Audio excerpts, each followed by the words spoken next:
بابا نانک کے پاس ایک شخص گیا اور اس نے کہا بابا جی زندگی کی کیا قیمت ہے؟ ایک انسان کی زندگی کی اس دنیا میں کیا قیمت ہے؟ تو بابا نانک نے ایک نایاب پتھر اس آدمی کو دیا اور کہا جاؤ اس کی قیمت لگوا کے آؤ مگر اس کو بیچنا نہیں۔ وہ شخص وہ پتھر لے کے چل پڑتا ہے، بڑا نایاب روبی ہے، وہ اس کو لے کے چل پڑتا ہے۔ جب وہ جاتا ہے تو ایک ٹھیلے پہ مالٹے بیچنے والا ملتا ہے، وہ اس کو دکھاتا ہے، کہتا ہے یہ دیکھو یہ پتھر مجھے ملا ہے، اس کی کیا قیمت ہے؟ تو مالٹے والا پتھر دیکھتا ہے اور کہتا ہے بڑا خوبصورت پتھر ہے، چمکتا ہوا پتھر ہے، یہ لو میں 1 درجن مالٹے تمہیں دیتا ہوں، یہ تم لے لو اور یہ پتھر مجھے دے دو۔ وہ کہتا ہے نہیں مجھے یہ بیچنے کی اجازت نہیں ہے۔ تو وہ شخص آگے جب جاتا ہے تو آگے ایک سبزی والا ملتا ہے، تو اس کو وہ کہتا ہے کہ یہ نایاب پتھر میرے ہاتھ میں ہے، مجھے بتاؤ کہ اس کی تمہاری نظر میں کیا ویلیو ہے؟ وہ شخص وہ پتھر دیکھتا ہے اور کہتا ہے بڑا چمکتا ہوا پتھر ہے۔ تو کہتا ہے کہ اچھا میں تمہیں، آج میرا دن بڑا اچھا ہے تو میں تمہیں یہ آلوؤں کا تھیلا دیتا ہوں۔ تو پہلا شخص کہتا ہے کہ نہیں میں تمہیں بیچ نہیں سکتا، میں اس کی قیمت لگوانے اور آگے جاتا ہوں۔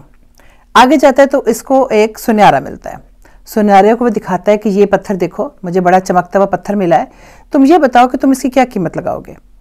تو وہ سنیارا، ظاہر ہے وہ سنیارا وہ جب دیکھتا ہے تو وہ ایک بڑا خوبصورت روبی ہے، بڑا نایاب روبی ہے، تو وہ اس کو کہتا ہے میں اس کی قیمت 5 کروڑ لگاتا ہوں۔ وہ شخص بڑا حیران ہوتا ہے، 5 کروڑ؟ کہاں اورنجز اور کہاں آلو اور کہاں 5 کروڑ؟ تو کہتا ہے نہیں مگر میں بیچ نہیں سکتا۔ تو سنیارا کہتا ہے اچھا میں 10 کروڑ لگاتا ہوں۔ وہ بڑا اور بڑا حیران ہوتا ہے، بڑا خوش ہوتا ہے، مگر کہتا ہے نہیں میں بیچ نہیں سکتا۔ تو سنیارا کہتا ہے کہ وہ دیکھو میرا گھر ہے وہ 25 کروڑ کا ہے، میں وہ بیچ کے تو اس کو خرید سکتا ہوں۔ وہ اس کو کہتا ہے کہ اچھا شکریہ بھائی تمہارا بہت بہت، لیکن میں اس پتھر کو، مجھے بیچنے کی اجازت نہیں ہے، میں اس کو بیچ نہیں سکتا۔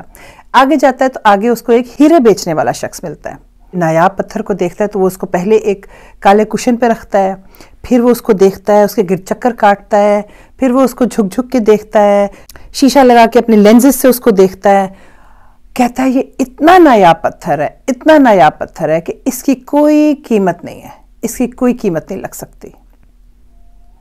وہ شخص جو ہے وہ پتھر لے کے واپس آ جاتا ہے اور آ کے وہ بابا نانک کو کہتا ہے کہ اس کی میں قیمت لگوا کے آیا ہوں، یہ شخص نے مجھے، پہلے والے نے مجھے، مالٹے والے نے کہا کہ 12 مالٹے ہیں، سبزی والے نے مجھے کہا کہ یہ 1 تھیلا آلو ہے، سنیارے نے مجھے کہا کہ 25 کروڑ بھی اس کی قیمت لگ سکتی ہے، اور ہیرے والے نے مجھے کہا کہ یہ نایاب ہے۔ اب مجھے بابا جی بتائیں کہ انسان کی زندگی کی کیا قیمت ہے؟ انہوں نے کہا وہی ہے جو تم اس کی قیمت لگا لو، تمہاری زندگی کی وہی قیمت ہے جو تم لگا لو، جو تمہیں سمجھ آتی ہے۔ تم اپنی زندگی کی قیمت وہی لگاؤ گے جو تمہاری سوچ اور تمہارا ویژن، تمہاری زندگی کا ویژن، فیوچر کا ویژن اس کی قیمت لگاتا ہے۔ تو یہ میسج میں بیسکلی اپنے تمام بہن بھائیوں کو دینا چاہتی ہوں جو مجھے میسج کرتے ہیں۔ کوئی مجھے کہتا ہے، کوئی بہن کہتی ہے کہ میری شادی نہیں ہو رہی اور میرا دل کرتا ہے میں خودکشی کر لوں۔ کوئی کہتی ہے کہ میرا خامند مجھے چھوڑ کے چلا گیا ہے اور میں بہت انہیپی ہوں، بہت ناخوش ہوں۔ کوئی بھائی مجھے کہتا ہے کہ میرے حالات بہت خراب ہیں، میرے پہ بہت بوجھ ہے۔ مجھے پتہ ہے کہ آپ لوگ مجھے جب یہ میری ویڈیو دیکھو گے تو آپ کہو گے کہ یہ کہنا بہت آسان ہے لیکن جس پہ بیت رہی ہے تو اسی کو پتہ ہے۔ میں بالکل یہ بات سمجھتی ہوں اور یقین کریں کہ میں بھی زندگی کی بہت چیزوں سے گزری ہوں، لیکن زندگی کی قیمت وہ کچھ نہیں ہے جن مشکل وقت سے ہم گزرتے ہیں، مگر زندگی کی قیمت وہ ہے جو ہم خود سوچتے ہیں کہ ہماری زندگی کیا قیمت ہے۔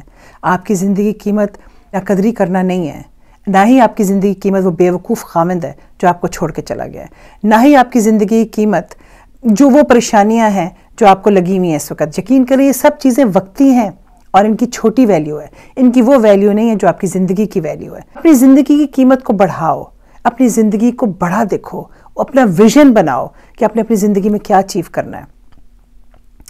پرفیکٹ لائف پتہ نہیں کس کی ہے، میں تو اس کو نہیں جانتی، نہ ہی میری پرفیکٹ لائف ہے نہ ہی آپ کی پرابلی پرفیکٹ لائف ہے۔ اگر کوئی شخص اس دنیا میں پرفیکٹ لائف لے کے بیٹھا ہوا ہے تو بڑا کمال شخص ہے، بڑا نایاب شخص ہے، کیونکہ میں نہیں اس کو جانتی۔ I have never come across a person اس کی زندگی جو ہے وہ پوری کمپلیٹ ہے، اس کے پاس آسمان بھی ہے، اس کے پاس زمین بھی ہے، میں نہیں جانتی اس شخص کو۔ دنیا اور ہماری زندگی وہی ہے، ہم اس کو جو بنا لیں۔ تو اپنی زندگی کو بہتر بناؤ اور اپنی زندگی کی قیمت نایاب بناؤ، کوئی نہیں لگا سکتا اس کی قیمت، یقین کریں یہ اللہ کا تحفہ ہے، اور ہم نے ابھی تک اس کو جانا ہی نہیں، سمجھا ہی نہیں کہ ہم نے اپنی زندگی میں کیا کرنا ہے۔ شاید ابھی تک ہم میں سے کسی کو وہ سمجھ ہی نہیں آئی کہ ہم نے آگے کیا اچیو کرنا ہے۔ ہم نے بہت کچھ اچیو کرنا ہے لیکن کیسے کرنا ہے اس کا رستہ ہمیں ڈھونڈنا ہے۔ کامیابی حاصل کرو، اپنی ویلیو کو سمجھو اور اپنے اللہ کے اس تحفے کو سمجھو۔ اللہ حافظ.